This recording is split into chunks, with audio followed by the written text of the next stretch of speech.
Hello, saver. Whether you're saving for that trip to the tropics or saving for an emergency, now is the time to take advantage of Wells Fargo's savings options. Wells Fargo offers savings accounts that can help you save towards your goals. So, what are you saving for? Visit a Wells Fargo branch or wellsfargo.com/save to open a savings account today. Wells Fargo Bank, N.A., member FDIC.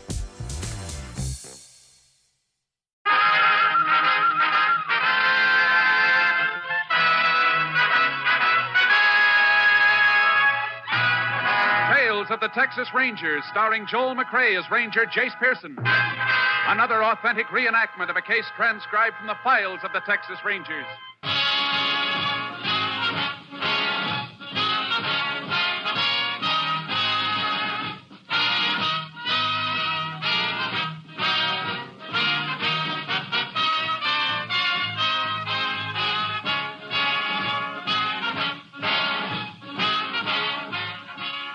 Names, dates, and places in the following story are fictitious for obvious reasons. The events themselves are a matter of record. Now, here are Tales of the Texas Rangers.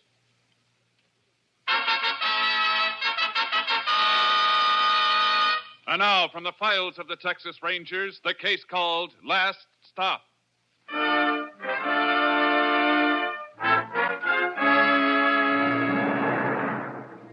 It is Thursday night in July 1931.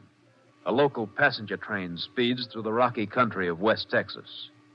While the engineer watches the track ahead, the perspiring fireman shovels coal into the flaming firebox. Steam gauge is still down, Whit. Bring it up, Charlie. Can't afford to lose no more time. We'll make it all right. Hey, keep watching that gauge for me, will you? Yeah. There. That's about all she'll take. I just hope it's enough. How we doing now? Picked up 12 minutes. Still way behind schedule. Oh, well, we'll make it up, Charlie. 30 minutes? On a short run like this? Yeah, it's a darn shame we had to have a hot box. If that car whacker done his job, we wouldn't have lost all this time. And cussing him won't help us none. Well, anyhow, the super can't blame us. No? Say, did you see Mr. Evans? Uh-huh. Well, what did he say? I have to leave in December. When you get to be 65, you got to retire. Well, you deserve a rest after all these years. Whit, what am I going to do with myself? I'll just be around the house all the time, getting in Emmy's way. Why, you'll be able to go out to the park and play checkers, sleep till noon. Ain't that what you always wanted? I used to think so. Hey, how much time do you think we'll make up? Oh, another 10 minutes, maybe. We can pick up a couple of minutes on this downgrade. Well, let's see. Yeah, that'll still make us 33 minutes behind. Yeah. How's the gauge?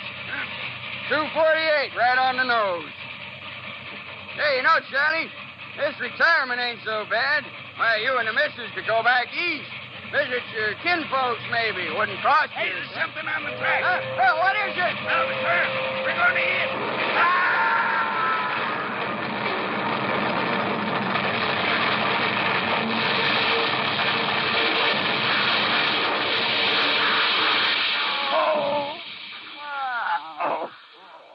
Charlie.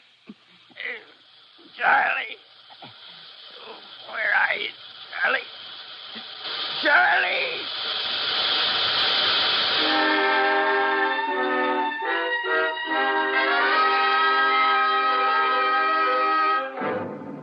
Sheriff Wagner of Ravenna was notified of the wreck. He alerted the railroad and local doctors. While a relief train was dispatched to the scene, the sheriff requested the assistance of the Texas Rangers. Ranger Jace Pearson was assigned. He arrived as the last of the injured were being removed from the splintered coaches. Sheriff Wagner. Yes? Yeah. Over here with this flare. Okay. Hey, Tom, when you get through down there, give him a hand in the relief car. Okay, Sheriff. Oh, Sharky, oh, boy. Looks pretty bad, Sheriff. Yeah, sure is, Jace. That's a fireman they're taking now. Easy there. Excuse me, Ranger. Take it easy. Sure banged up. Doc says they might have to amputate his leg. Anybody killed? Engineer Charlie Hanson got pinned under the cab. Most of the passengers are all right, though. How'd it happen? I don't know. That's why I called you. Could have been an accident. But I just ain't sure. You looked at the track yet, where the train jumped off? I haven't had time until now. I was helping the doc give first aid. Well, why don't we take a look up there? Sure. You got a flashlight? Right here. How come you got here on horseback, Jace? Oh, I left my car on the other side of the canyon. Figured it'd be faster cutting cross country. Yeah, you probably saved 35, 40 minutes that way. Uh-huh. Oh, watch out, Sheriff. Rail's sticking up there. Yeah. Boy, what a mess. Tracks torn up all the way around the bend. Makes it hard to find out what happened. Yeah, sure does. Maybe it was a loose track. Yeah, or an axle on the train might have broken. Yeah, I wish I knew. Fireman's not in any condition to talk, and none of the others have any idea. Hold on, Sheriff. What is it, Jace? Take a look here. This railroad tie? What about it? This tie could have caused the wreck. You see these marks? Here and here? Oh, all gouged out. Kind of like it's been burned. It could have been done by the friction of the front wheels of the engine. Marks are the right distance apart. Yeah. Then this must have been on the tracks, Jace. Somebody had to put it there. You think somebody wrecked the train on purpose? Well, it looks that way, Sheriff. How many trains come through here a day? Only two, one going west and one east. What time does the train going east come through? About supper time? And that time must have been laid across the tracks no more than 3 or 4 hours before the wreck. Yeah, that's right. You keeping a deputy on guard here tonight? Keeping two of them out here. Good. Maybe one of them can take this tie into town. Sure thing, Jace. What time did this wreck take place? Well, I don't know yet. Haven't had time to really question anybody. Sheriff, that you? Yeah. We got them all into the relief train. Anything else I can do? I don't think so, Mr. Morden. You've sure been a big help. This is Ranger Pearson. Howdy, Ranger. Howdy. Mr. Morden's the one phoned me about the wreck, Jace. Did you see it happen, Mr. Morden? My boys did. Did they see anyone around the tracks beforehand? Didn't mention it. They couldn't have anyhow. Too far away. Where were they? Up there on the hill, looking for some stock. I guess you can't see it in the dark. My place is just the other side of it. What time did it happen? Gosh, I don't know, Ranger. I was pretty excited. Guess I didn't notice. You called me at 5 after 9, Mr. Morden. And it must have happened just about 9. Only took the boys a couple of minutes to ride down to the house. Uh-huh. Your boys here now? No, I made them stay at home. Sure glad I did. Never saw anything so terrible in my life. All those folks suffering. Relief train's ready to leave, Jace. Yeah. Who's that shouting? Huh? Oh, that's Carl. He's standing there over on that rise, yelling at the train. Does it all the time. He's kind of pitiful, fella. Is he that young fella lives in the shack by the wharf? Yeah, he's the one. Sister took care of him until she died a couple of years ago. Now he just tends his goats and a few chickens. Never bothered anybody that I know of. Why is he yelling at the train? Oh, he hates trains. Ain't had no use for him since one of them killed his cow a while back. Maybe we better talk to him, Sheriff. We'll see you later, Mr. Morden. Sure thing, Ranger. Hey, you think Carl might have done it to get even with the railroad? That's possible. He's got a grudge against them, and he's not quite right. He sees us. Carl, we want to talk to you. Hey, he's running. Come on, Sheriff. We got to catch him. Carl was clever as a bobcat. He knew the country and slipped away from us in the dark. We spent over an hour searching for him through the rocks and arroyos without success. Finally, the sheriff and I went over to his shack and concealed ourselves in the dense brush about 50 yards away. We stayed there the rest of the night. The longer we waited, the more convinced we were that Carl had something to do with wrecking the train. 9 o'clock the next morning, he still hadn't shown up. I declare, Jace, I'm so stiff and sore I can hardly move. I know how you feel, Sheriff. Hell, that's sure a run-down-looking shack he's got. Don't see what keeps it up. No. Sheriff, maybe we're wasting our time here. Think maybe he's not coming back? Can't tell with a man like that. Might have scared him off for good. Yeah, especially if he did wreck that train. Uh-huh. Why don't we get somebody to keep an eye on this place? And we can start looking for Carl again out in the brush. That's a good idea. Wait a minute, Sheriff. Get down. What is it, Jace? Over there. Other side of the clearing. Yeah. There he is, just coming in now. He's making sure the coast is clear. Guess he figures it's safe. He's going in. Let's get him. No, not yet. Let him get inside first. Okay, let's go. Reckon he sees us coming? Now, that window's so dirty, I don't think you can see anything. Why don't you go around back, Sheriff? There might be another door. Okay. Give me time to get around there. Yeah.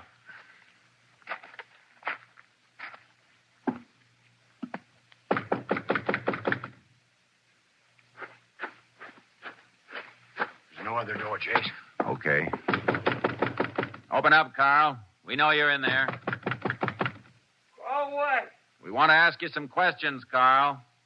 I won't let you in. He's not going to open it, Chase. The door's locked. Open the door, Carl, or we'll break it down. I won't let you in. I won't do it. I guess we'll have to, Sheriff. Yeah, it shouldn't be hard. It's pretty flimsy. You ready? Yeah. All right. Now, Oh, get out! Get out! grab his arm, Sheriff. Hang on him. No, you can't. No, no. I didn't mean to. I'm sorry about the train. I'm sorry. You should have thought of that last night. Come on.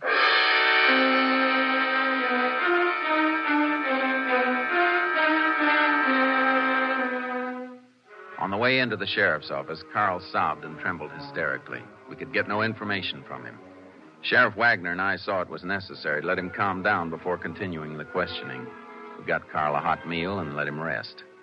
We put the railroad tie in the sheriff's office. A few hours later, we sent for Carl. Come in here, young fella. Sit down, Carl.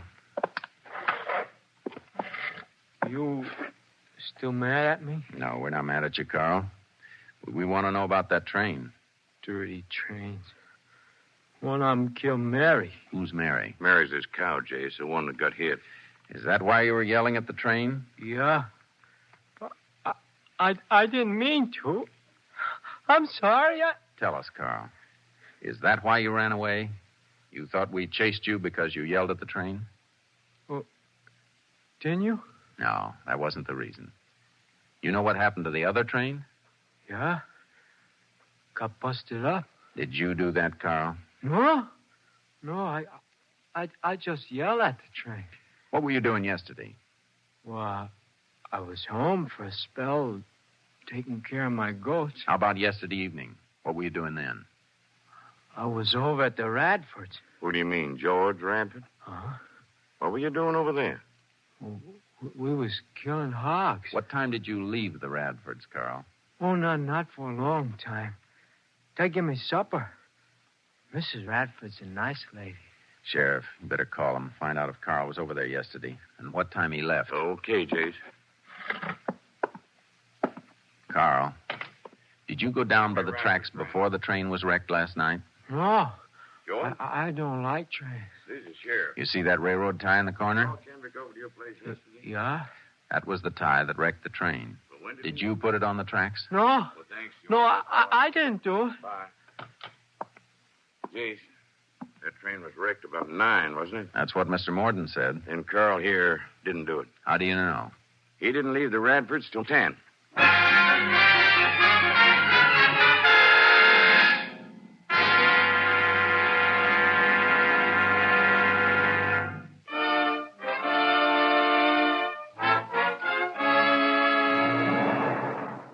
After we took Carl home, we checked at the hospital. The doctor told us the fireman of the wrecked train, Whit Bernard, was in fair condition and that amputation was not necessary. The doctor gave us permission to talk to him. We walked down to Bernard's room.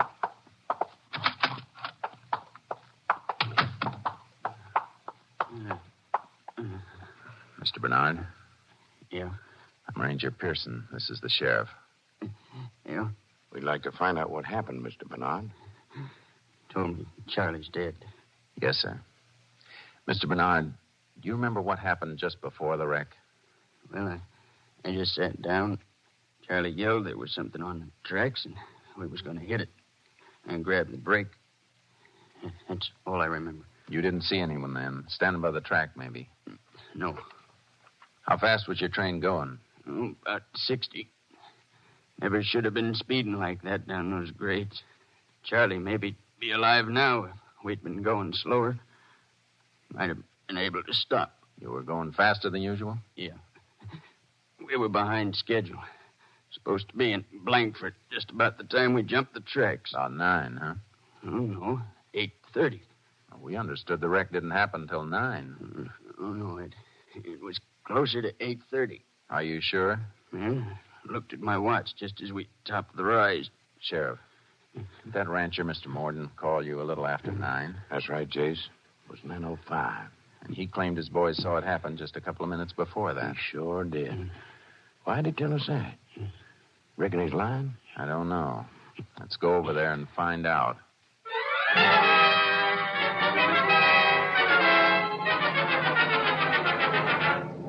The sheriff and I went to the Morden Ranch. We arrived there about sundown.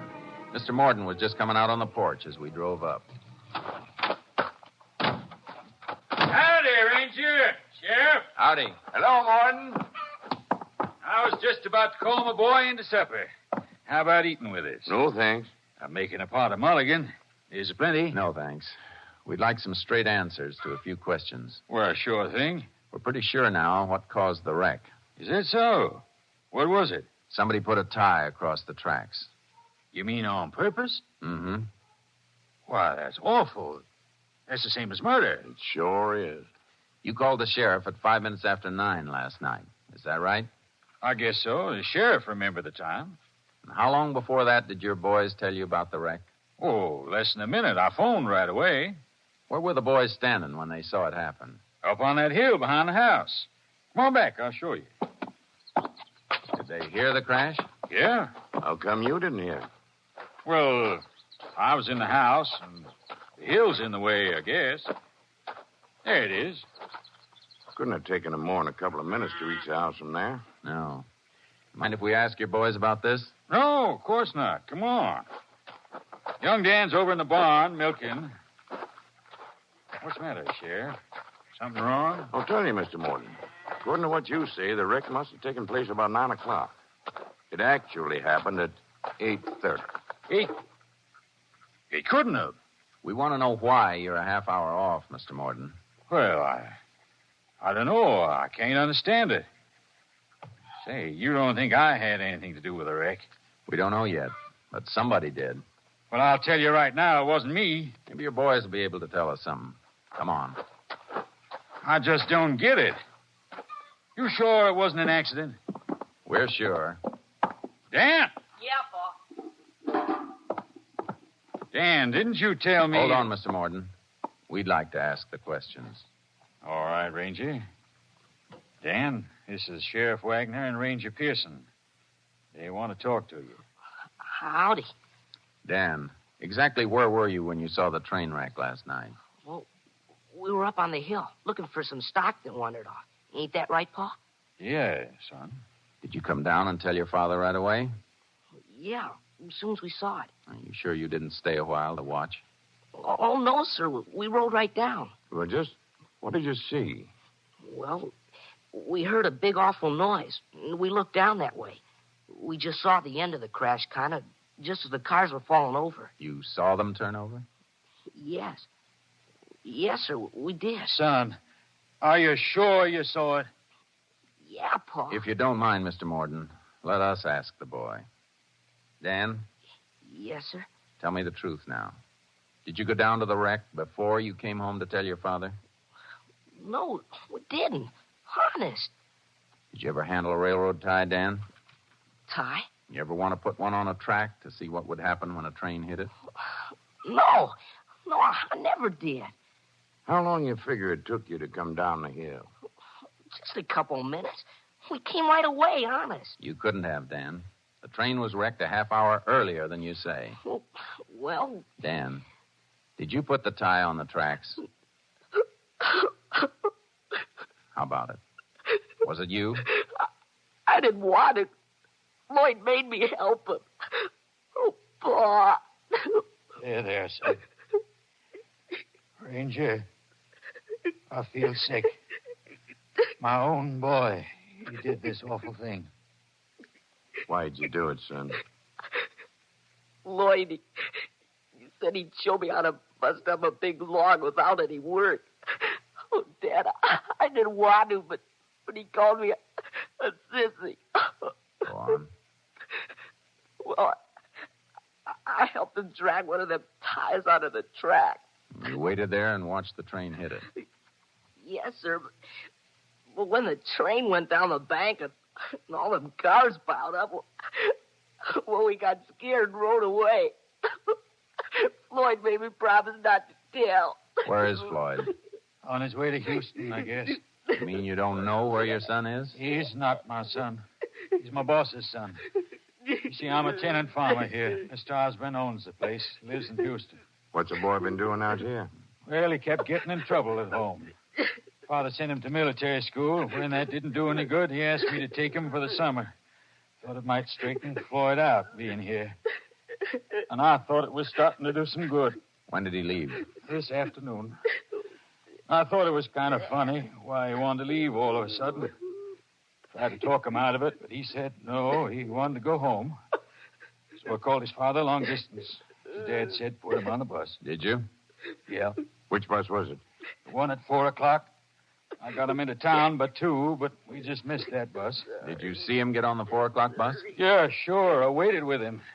Didn't want him to take it because he'd have to stay in Bismarck tonight and catch the morning bus for Houston. But no, he was said I'm going today.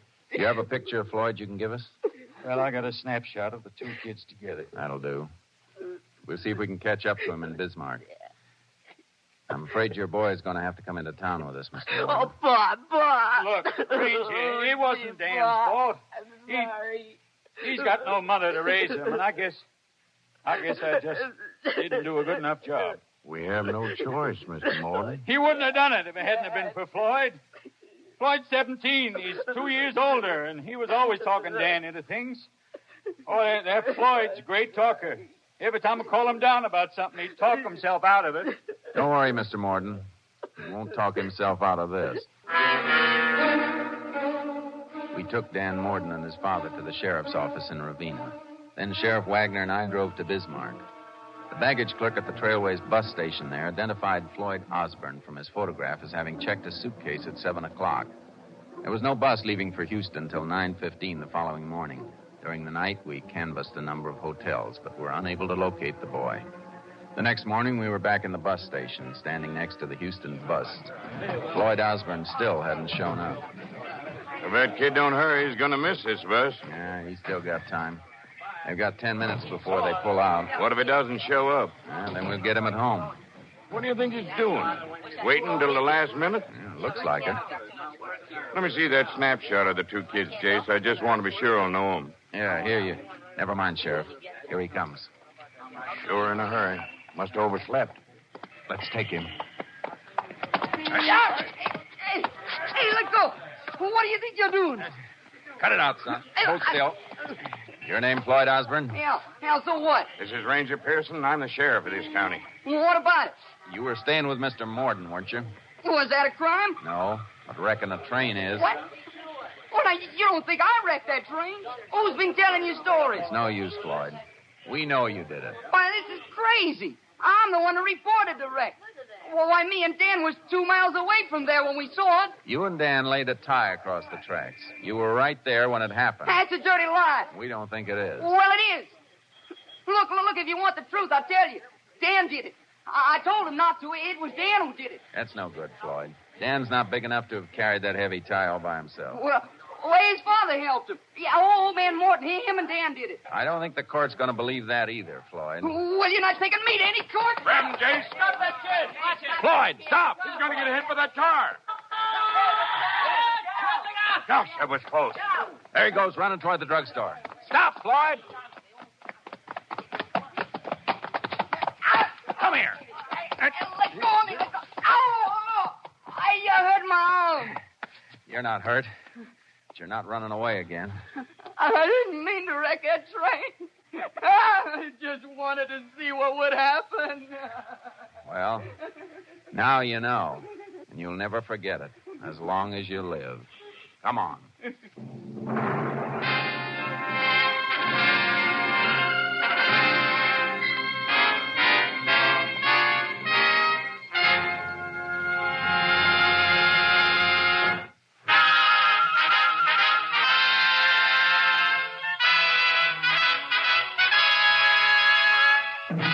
And now, here are the results of the case you have just heard.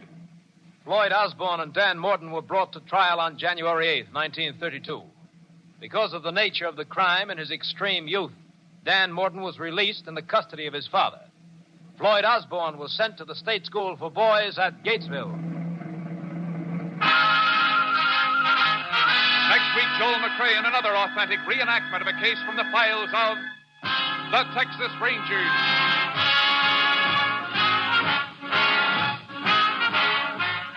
The cast included Tony Barrett, Leo Curley, Bert Holland, Ken Christie, Whitfield Connor, and Jeffrey Silver. Technical advisor was Captain M.T. Lone Wolf Gonzalez of the Texas Rangers. This story was transcribed and adapted by Robert A. White, and the program was produced and directed by Stacy Keats.